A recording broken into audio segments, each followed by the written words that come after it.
or go. Yeah, Pittsburgh Pirates fans, it is time once again for another episode of Talk the Plank.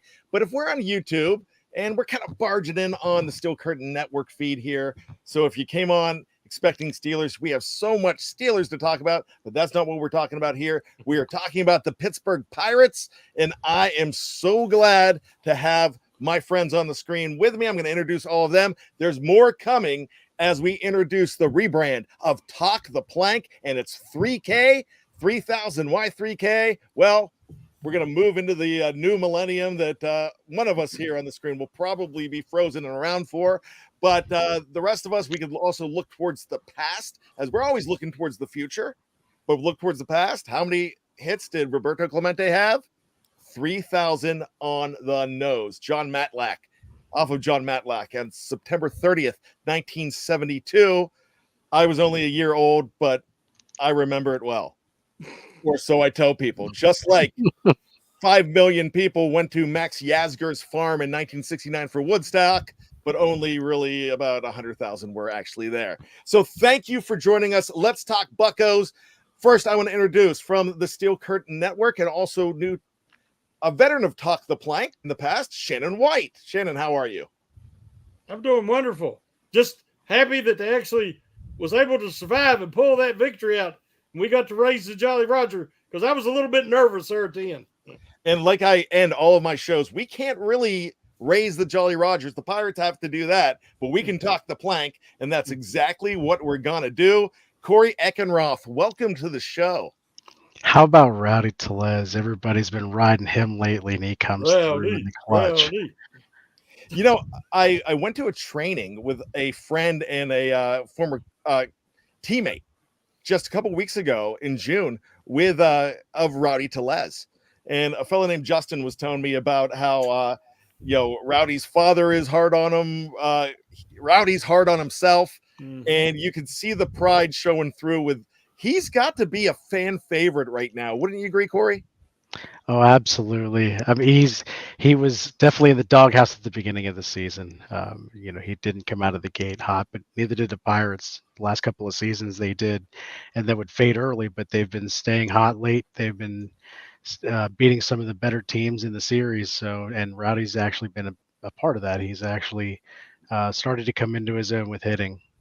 Well, it's a pretty tight doghouse when you got big guys like Rowdy Tellez, Jack Sawinski, Henry Davis, throw in Ronzi Contreras before he got shipped off to the Anaheim Angels or Los Angeles Angels of Anaheim, or what Mighty Ducks baseball style. I don't. Jonathan Rice, welcome to the entire podcasting platform here at Fans First Sports Network. You're new to podcasting, but not new to the Pittsburgh Pirates and not new to telling it like it is. Yeah, it's good to be here, Brian. Thanks for having me. I was just thinking, celebrating that just as I expected in March, we'd be pulling out a game above 500 with back-to-back hits by Rowdy Tellez and Joey Bart. It's exactly what I expected from this team back in March. Joey Bart is a former number 2 overall pick. And I got to tell you, he is starting to come into his own. I don't know if he's actually that guy, but he can be a very good player. A la David Ross, who was with the Pirates and then ended up helping win a ring for the Chicago Cubs back in 2016. I really think Joey Bart could be something here. And, good pirate ships, they take on refuge. Yes. And brought in Joey Bart, and I think he's found himself here. I read recently where Joey Bart looks like he's going to be a guy that they're going to keep around for a while now, and they feel like they found a Pirates booty and some gold doubloons, John Rice. Yeah, the Pirates have been known for bringing in these guys off the trash heap, but doesn't seem to happen very often mid-season like this, right? I mean, we've got Joey Bart coming in, and now he's hitting in the 240s, which is pretty solid for a catcher these days. And Dennis Santana, man, that guy has been lights out since coming over from the Yankees. He's had one bad game. He was awful for New York this season. So whatever happened when he got into Pittsburgh, man, that guy's been a huge get for us in the bullpen. All right, let me ask you this, and I'm going to take this one back to Shannon White. Are you surprised? I'm not. that O'Neal Cruz has to be one of the hottest buckos right now. I think Cruz has kind of realized without Brian Reynolds, the last 3 games, he had to kind of put the team on his back. He's their best player right now. And, back-to-back games, hit that moonshot the other night and then hit another one and a triple. And, I mean, so much of their productions come from him. And that's good if he steps up to the challenge, with Reynolds not being around. I mean, I think that they might have won another game in that series if Reynolds would have been playing. Corey Eckenroth, let me ask you this. Are the Pittsburgh Pirates right now the property of O'Neal Cruz? Is this his team without Brian Reynolds in the lineup and out, which could be more than a week? Well, he's obviously one of the hottest hitters right now. He's seeing the ball really well. That thing probably looks like a beach ball coming into him. Some of those hits that he had, some of those home runs were 120 plus mile an hour coming off the bat. So he's just stroking the ball right now, which is, it's been helping to get all of the other hitters in the lineup going, which has been, one of the biggest Achilles heel of the team this year has been the hitting. Everybody's been screaming at Nutting to go out and get another hitter. And, O'Neal, for his part, he came into the season with some question marks, but he's been answering them in a big way for sure. Hey, let me say one thing. If you heard Rowdy earlier when he said that when the Pirates got hot, it started to get over 500, he said that Reynolds was so important to them that they knew they could count on him to produce every day. And that gave them confidence, having that big stick in the lineup that you could count on. And I think that with Reynolds out, that's what Cruz did. He stepped up. And now we get Reynolds back, especially if they can add one more, that could be the difference. Absolutely. And that's only days away when this show is being recorded live. It is July 28th. The trade deadline is the 30th, which that's odd to me. I thought it was always the 31st. Is that something new? John? I couldn't tell you. I only know when the trade deadline is when MLB tells me the trade deadline is. Yeah. I tell you who's going to tell us, and I'm going to bring him in. Welcome to the show right now. Yeah. Our sorry for Connor Williams. Sorry for being late. No, we're just we're mixing everybody in, so they don't know you're late. Only we do. What's up, Connor? I spilled the beans on that. Yeah, they moved it back. They moved it back a few years ago, I believe, from August 1st to July 31st to now the 30th. All right, I always thought it was July 30th. I didn't realize it was August 1st in the past. July 31st, excuse me. Yeah, there was a time. All right, Corey, we want to welcome you to the show. Like we said, so this first episode, we're not going to have this many Pirate contributors on every single Sunday night, but we are going to be live on YouTube every single Sunday night. This show will also be multicasted on the podcast side as well. So if you're listening a couple days later, audio only, we appreciate all the support here at Talk the Plank 3K. Connor Williams hails from, Connor, tell everybody who you are. I'm Connor Williams. I'm from Cumberland, Maryland. I've been following the Pirates my entire life. 23. I've been writing for Buck's Dugout for about a year now. This is a little bit of a new look for Talk the Plank, but been running because Talk the Plank's been a Buck's Dugout thing. Been contributing off and on to that since I've joined Buck's Dugout. So here we are. All go. right, so what we're going to do is we're going to get into the game a little bit more. But before we get into that, I want to go around the horn, and I'm going to mention to everybody the one situation that is not a bright spot for the Pittsburgh Pirates right now, and it's called the injured list. We're seeing a lot of injuries popping up here and there. Rowdy Tellez it ended up just to be a couple days, but he came up with that big hit in the 9th inning tonight. Just it looked like it was going to be absolute off the bat. It looked like it was going to be a home run. But let me start with Corey. Corey, when you heard the news that he was out, did you think that this was going to be a long-term deal? Because now General Manager Ben Charrington's telling us that this is not a day-to-day thing. You mean Nick Gonzalez? What's that? You mean Nick Gonzalez's injury? Yeah, we're referring to Nick Gonzalez's injury here. Yeah, that's what I thought I was talking about. I don't know who did I mention? You said Tellez. Yeah. No, well, my correction. I understand that, but I mentioned it was Rowdy Tellez, but I forgot to mention that we were talking about Nick Gonzalez. Yeah. So here we go. Nick Gonzalez. This is not a bright spot. Corey, what do you think?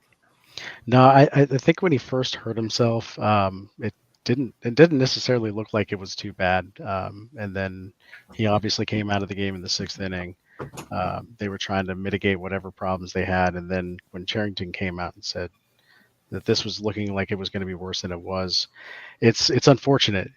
Nikki G was actually becoming one of our bright young players that we could lean on, along with Joey Bart. They're comprising of some good young players that we can lean on into the future as we start jockeying for position towards the playoffs. Connor Williams, let me ask you this. What does this injury mean to this team, and how could they move forward?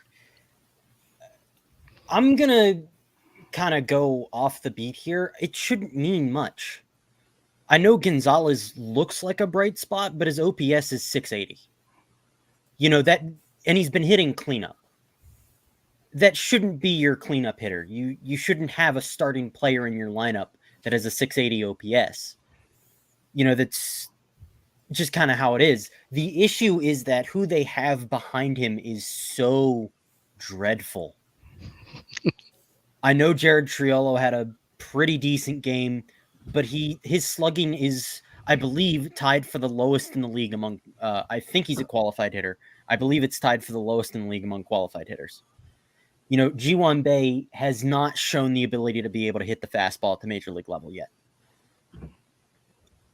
So when we talk about that, Shannon White, so do you agree with Connor here that this is something where that maybe that they just can't overcome with what's behind him? Or do you feel like it's not much of a chasm that I think it is? No, I think that I agree with a lot of what Connor said, but he is a run producer. He's one of the top guys on the Pirates in RBIs per at bat. When he does come through, he usually drives in somebody. And that's saying something because the Pirates, down the list, do not have a good team batting average or on base percentage. So this weekend, he was batting cleanup some, again, because he didn't have B-Ray. We was talking earlier, B-Ray should be back tomorrow against the Astros from the bereavement list. So, thankfully he's not injured. He had some back spasms, they said, when he missed that one game, but I'm wondering if it had something to do with the bereavement. And then, the next day he went on the bereavement list. But they definitely need to add a bat. But I think that Gonzalez is a blow. I don't know, I like Williams, but he just has no bat. He's such a weak hitter. He's tried to work on it this year, but Akila Williams, but they needed something more there. So especially if Hayes will start hitting, which he hit some today, we've seen him go on month or two stretches. And right now, with the way the situation is, they need him to start hitting, and they need to pick up another bat. All right, Jonathan Rice, that bat is going to be blank. Let's play Talk the Plank Mad Libs. Well, if I'm being perfectly honest, I think that bat is going to be blank. I don't think the Pirates are going to get a meaningful bat. I don't. You're not hearing a lot out there. If they are, the guys they've been connected to have gone elsewhere. So I really think that Shannon, stole the idea right out of my head. They're going to overcome, losing the input from Gonzalez, which, while I don't disagree with Connor, it's not like he's an all-star, but to this team he matters. It's going to have to come from within. We're going to have to see Hayes go on a little run. It would be phenomenal if they could get something out of Sawinski, but that seems like that might be a lost cause. Well, so it looks like they agree with you because he got optioned today. There you go. So there, somebody Yeah. finally agreed with me. How about that? What time did that happen? It happened after the game, obviously. So I did not. Obviously, I did not see that. That's good to know. Did they bring anybody up? No, the corresponding move is almost certainly going to be Reynolds coming off the bereavement list. They needed to make room. All right. So basically they had a decision to make. Like, are you going to keep Bay or are you going to keep Sawinski? And Sawinski was just so unpalatable that, I like that, unpalatable. I don't like the fact that he is unpalatable, but it's true. Corey Eckenroth, one last question before we take a break and get into today's game. What are your thoughts? Are they making a move, and is that move going to be insignificant, or do they stand pat? I'm actually going to agree with Jonathan on this one. I think they're just going to stand pat. I think that there's actually something that this team can learn from that. As they try to at least chase a playoff spot, they learn how to become more of a team. They learn how to learn and lean on each other to learn how to win. And I think that's going to be valuable as you move into next year when you start to add some of those valuable pieces that can actually get them over the hump into the playoffs. All right. So with that being said, let's go ahead and take a break. We're going to talk about the big win today, and it was one of the more exciting wins of 2024 for the way it played out and the way that the Pirates almost did not overcome controversy in that 10th inning as well. So stick around. It's Talk the Plank 3K on the Fans First Sports Network.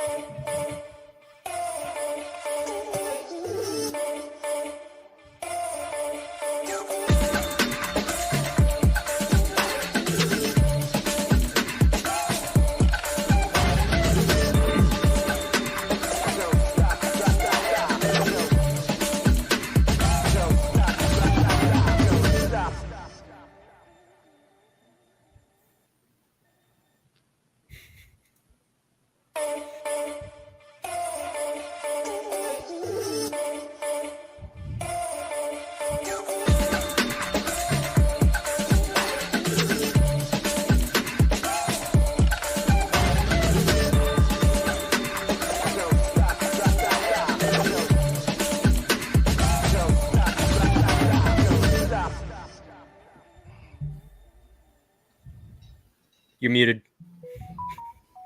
I saw that. Welcome back to Talk the Plank 3K. My name is Brian Anthony Davis. We are here with Shannon White, Jonathan Rice, Connor Williams, Corey Eckenroth. This is our maiden voyage here on the Fans First Sports Network. Yes, we did hijack the Steel Curtain Network feed. I did not really ask permission. I just took it, so I'll apologize later. But the great thing about this is we have so many Pittsburgh Pirates fans here, as well as, sure, just fans of baseball in general. And it's great to go ahead and see everybody coming in to check us out. We've got 57 eyes on us right now. That's really great. Tell your friends. Tell everybody about the new Talk the Plank 3K. We're doing daily shows every single day. And let's talk about that lineup that we have coming up. On Sundays, we're going to have the Lone YouTube show every Sunday night. It's going to be just a mix of us. We'll probably have 3 or 4 of us every single week talking about the Pirates. You won't have to listen to me every week. You will have Connor Williams here, or Corey, or John, or Shannon White. Also, Haley Ryan, who might be on a little bit later in this show, also from Talk the Plank, and Austin Bechtold as well. They all have TTP experience. They have been with us for a while now. And so as we meld from different backgrounds, different content creator backgrounds, we are glad to have everybody here. And also on the audio side, you are going to go ahead and have Tony Defio as well. You won't have him on the YouTube side. He is the audio only guy, and you're going to have him twice a week as well. So on Mondays, it's going to be Shannon White and Corey Eckenroth. On Tuesday, Tony Defio. On Wednesday, it's going to be Austin Bechtold. On Thursday, Shannon White and Connor Williams. On Fridays, it is going to be Tony Defio once again. On Saturdays, I believe, Jonathan Rice, are you on Saturdays or are you on Sundays? Yeah, Saturday nights. Okay, Not so Sunday morning. you will be on Sundays, and I'll have to check the schedule to see who is going to be on Saturdays as well. So we'll go ahead and take a look at that, because I just tried to do this. I tried to do this off the top of my head, and I thought I had it. I really did. But let's go ahead and we'll go ahead and check the schedule here. Let's see what we've got. Ooh, it's Saturday. me. It's me. Woohoo! I win. Bingo. You could have told me. Also, if there's breaking news, and we're definitely going to have some breaking news coming up. Hopefully, we're going to have breaking news coming up on Tuesday. I will be doing some scorecast. I will be doing breaking news as well. Haley Ryan will be doing the minor league report once a week as well. So if you want daily Pittsburgh Pirate talk, and why wouldn't you? We're going to go ahead and give it the Steel Curtain Network treatment, and we're going to do the same thing here. And you will get as much Bucko Blast as you absolutely want. Talking about Bucko Blast, there was another Bucko Blast today. Let's talk about the game. We're going to start off with Shannon White. What are your thoughts about this game, and what stuck out to you most? Well, it didn't look good to start out with. And, we was kind of counting on Keller to stop the losing streak. And he's been their most consistent pitcher this year. And we know the Diamondbacks they're a far superior offensive team. They're solid hitters up and down the lineup. And so when they got behind, I was getting very concerned. And as we said, they was able to come back and tied up, and then they had that when they went to extra innings, they went up 6-2. I said, well, hey, man, the Diamondbacks did them a few favors in there, and I thought this is, they got this, and then we had to sweat out the last inning because Holderman, he's either lights out or he acts like he's never pitched before. And so we got the bad version of Holderman, but luckily he got that final out. Bad version indeed, Connor Williams. Let me ask you this.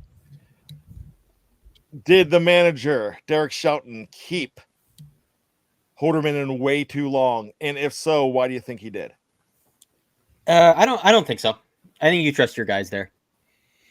And especially because starting with the extra runner on, it's just such a hard position to pitch through that it's a little forgivable for me. And I know Holderman hasn't been exactly as lights out as he has been, but he still has an ERA like under 1.8 for the year. I think even after this, it might be like 1.9 right now. So I don't see any reason why you trust him in that spot. That's what you do. All right, Corey Eckenroth. I mentioned earlier that there was controversy in the 10th inning in this game. I have my own thoughts. New York had their own thoughts, and the guy with the glove was pleading his case in the outfield for a long, long time until he finally got vindicated. Was that a home run or was that interference, Corey? I plead the fifth. All right. Then we'll go to as a fan, I know what I would say. Yeah. I kind of feel that it was not interference, but that's just because I saw the ball bounce, but I did not see it, but it looked like a glove was getting in the way. So Jonathan Rice, where are you looking on the did they or didn't they scale here? I mean, my eyes would love to say that it was interference, and but I'm not going to lie. I thought that it was a home run. So I can't join that argument, unfortunately.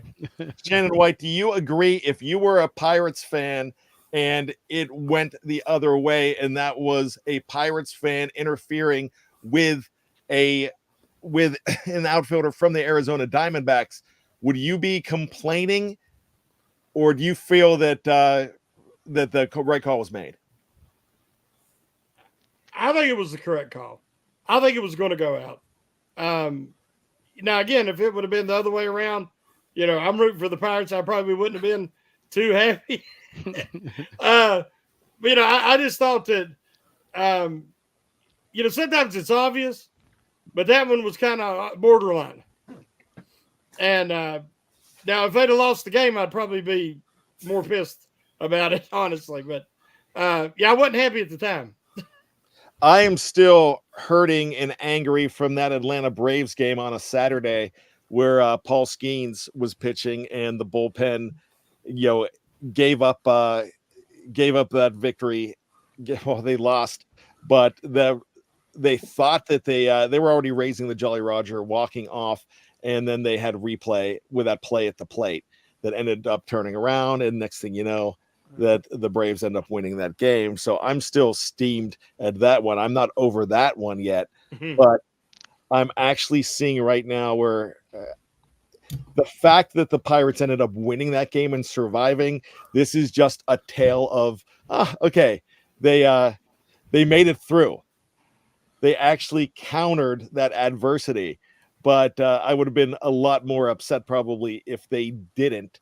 But I would have known in my head and heart that, yeah, that was a home run. So let's talk about this. We're going to go around the horn here, and I'm going to ask everybody what you think was the turning point in the game. And if it's the same, that's fine. Connor Williams, what was the turning point in this game? It could be anything. It was Tellez's double. Easily. All right. Corey? I'd have to say the same thing. Tellez's double, and then to have Joey Bart step up like he did and do the same, to get that tying run, to be able to keep up with the Diamondbacks in a tight game like that. Mitch Keller not getting the decision even after going 7 strong. The team has shown that they're actually able to hang with some of the better teams. John Rice, I'm going to ask you a different question here. What was the moment of the game that you thought was most thrilling? Oh, I mean, who wouldn't be thrilled by another massive Cruz home run? But I'll tell you, the thing that gets your blood going, the thing that gets your blood pumping is that bottom of the 10th when we give up, or Holderman gives up 2 home runs, and you're clinging to hope. And I agree with Connor that you got to go with Holderman there. That there's really no other option behind him. Bednar and Chapman have already pitched. Santana pitched yesterday. He's been great, like I said earlier. But like who else we were going to go to in that spot? If you're a Pirates fan, who would you rather have the ball in that spot than Holderman? And just having him get that last out and you give a big sigh of relief. That's the part that really gets your blood pumping. Shannon White, final thoughts of this game. I was going to say Torello's catch. In the replay, to me, the one angle showed that it hit the glove and bounced up and hit the top of the glove. It stayed in the glove. So I thought it was the proper call. Of course, I know the Diamondbacks fans wasn't happy there, but I mean, here's a guy that didn't play the outfield since college. And I thought that was like the biggest play of the game because that could have been huge. Especially a guy who's not a natural outfielder. But they needed to get one. Like I said, I think it would have been different if they would have had Reynolds. The Diamondbacks got lucky they didn't have to face Skeens. I'm just waiting on Jones to get back. So the Pirates, they got a tough stretch. They had Diamondbacks, now they got the Astros.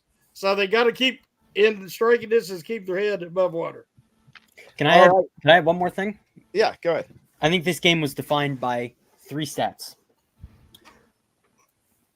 O'Neal Cruz's homer off the lefty was his 10th hit in his last 35 at bats versus left-handed pitching.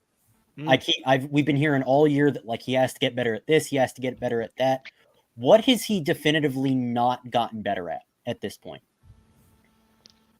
He still has trouble throwing to first base. Does he? He bounces a ton. They've been really good, man. They've been scooping him. I know the last 2 games it's been a little rough, but just this entire season he's been cutting down on it. No, he's getting better. Rowdy Tellez with the gold glove, saving him all the time. And Connor Joe saved him the other day. Well, I mean, those are picks that you need to expect your first baseman to make. Your first baseman isn't making those picks. Not all of them. Yeah, obviously, some of them. The second number, the Pirates are now 53 and 52. They're 1 game over 500. Again, for multiple days in a row. It's been the first time this late in the season since 2018 or 2016, a couple of weeks ago when they were, not a couple of weeks ago, but coming out of the break when they were over 500. It was the first time since 16. Now it's the first time since 18 that they've been over 500 this deep into the season. And the last one, I think another stat that defined this game was that Kevin Newman is on the Diamondbacks. His OPS is like 678. Kevin Newman's OPS today was higher than 5 hitters in the Pirates lineup. Get help. Get help. This is obvious what you need to do. Mm-hmm. All right, where's that help coming from? And we are going to bring in Haley Ryan now. Haley, welcome to the show. The Pirates definitely need help. Yes. Where do you think it could come from? Listen, all week I've been saying I want Brent Rooker. Also, I'd like to apologize for my lighting. My light bulb just burst right before I got on, so it's pretty dark. But yeah, I want outfield help. We just need bats. And I think with Jazz Chisholm gone, which I wasn't quite sold on Jazz Chisholm coming to the Pirates. But I don't know. He's looking good so far for the Yanks tonight. But me personally, I want to aim high for someone like, maybe if the Giants kind of falter a little bit before then, I would like to see someone like Mike Yastrzemski come in. We need an outfield bat. That's where I want this help to come from. Because we can't rely on Brian Reynolds to be our only good outfielder all of the time. We've also been waiting for Kutch to heat up because it really hasn't happened yet. Well, at this point, I think Kutch just is what he is. He's going to give you like a 720 OPS. Just, he's 37. There's only so much you can expect of him. And while he is certainly still productive, like that ceiling is going to be limited. And he wore it down last year, and I just hope he doesn't do it that drastically this season. Well, it was the elbow thing. It was after because he rushed back from that elbow injury in Los Angeles last year. He came off the 10-day IL, did the minimum, and then he just came back and just wasn't right. Mm-hmm.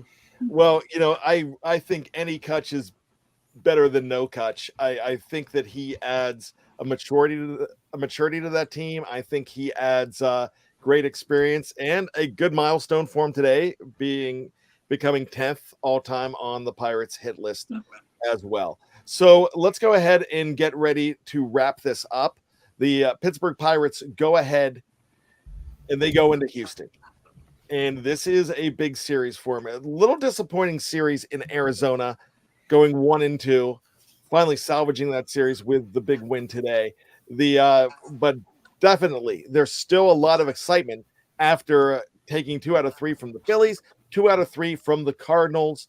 And now you're looking at 1-2 from the Diamondbacks. You at least salvage one game there. You did not lose a lot of ground in the division this week because teams faltered in the division just as much as the Pirates did. And then those teams got on the winning track today as well. So it was not a great weekend in the National League Central as well. So let's go ahead and go around the horn and wrap this up. What are your expectations for this week? I'm going to start with Corey Eckenroth.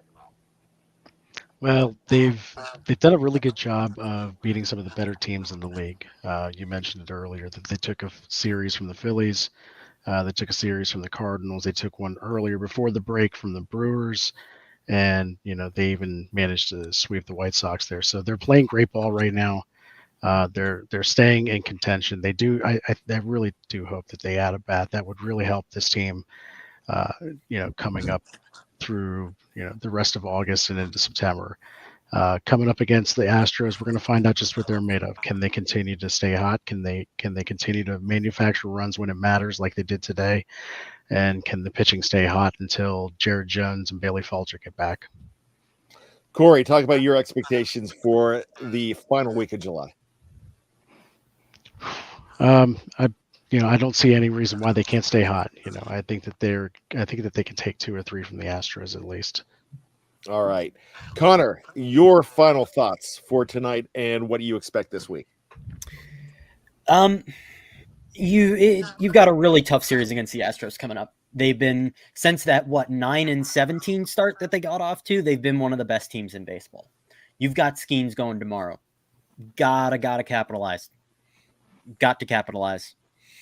What I want them to do is I want to get off the air tonight, and I want to see that notification that they've traded for a bat. Because you not only need help this year, you need help next year, and the free agent market for outfielders looks dreadful. Jazz Chisholm was probably the best fit to Price out there. He's gone. You need to pivot and find somebody else. Sounds good. Haley, let me ask you this. You are our minor league aficionado here as well. Is there anybody on the farm right now that's ready for prime time, or is that just, that's just reach? Well, honestly, right now we have a couple. One of our strongest things in our farm system is pitching. And in terms of going prime time, we have a couple of pitchers that are on the verge of coming up there, but that also makes them good trade bait pieces if we wanted to go out and make a trade piece. I'm not anticipating anything, but there are a couple of AAA pitchers such as Braxton Ashcraft and Mike Burrows, who returned from Tommy John surgery. He just made his return with Indy. So honestly, we have some guys in the rotation that they could come up, be September call-ups, and really push us over the edge if we continue to stay hot and if we go and get something like a big bat that's really going to bolster this lineup. But no bats in the in Indy or Altoona right now, right? Right now, our bats in AA, they're kind of picking up a little bit more. So in terms of one of my favorite AA players right now is Jace Bowen. He's been outstanding for Altoona. He's just picking up on the home run game.